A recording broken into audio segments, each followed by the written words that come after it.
ముక్కోటి ఏకాదశి సందర్భంగా సనత్ నగర్ శ్రీ హనుమాన్ దేవాలయంలోని శ్రీ వెంకటేశ్వర స్వామి వారి ఆలయంలో ప్రత్యేక అలంకరణ చేశారు. నేడు స్వామి ఉత్తర ద్వార దర్శన సందర్భంగా ఆలయంలో ప్రత్యేక పూజలు చేశారు.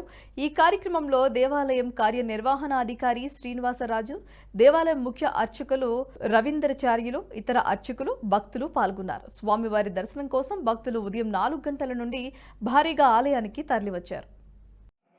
ఎటువంటి ఆరోగ్య సమస్యలున్నా అన్ని కూడా తొలగించేటువంటి ఆ స్వామివారిని చక్కగా అందరూ కూడా ఈ రోజున ఏకాదశి శనివారం ఏకాదశి విశేషము. అందులో ఈ ధనుర్మాసంలో వచ్చేటువంటి వైకుంఠ ఏకాదశి ముక్కోటి ఏకాదశి సమానం. అటువంటి ఏకాదశి రోజున స్వామివారిని పూజించినట్లయితే మరి ఈ ముక్కోటి ఏకాదశి రోజున ముక్కోటి దేవతలు చెప్పుకుంటారు.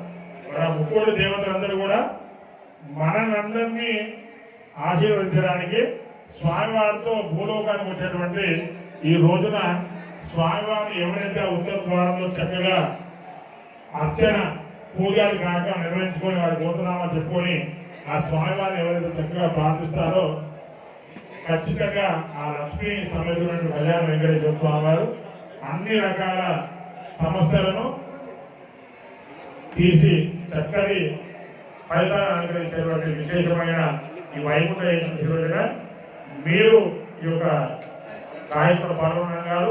మీరు వెళ్ళిన తర్వాత ఇక్కడ జరిగిన పూజా కార్యక్రమాన్ని కూడా చక్కగా ఒక ఫోన్లో ఒక గ్రూప్ అంటే 2 గ్రూపులు 4 గ్రూపులు మెయింటైన్ చేస్తుంటారు.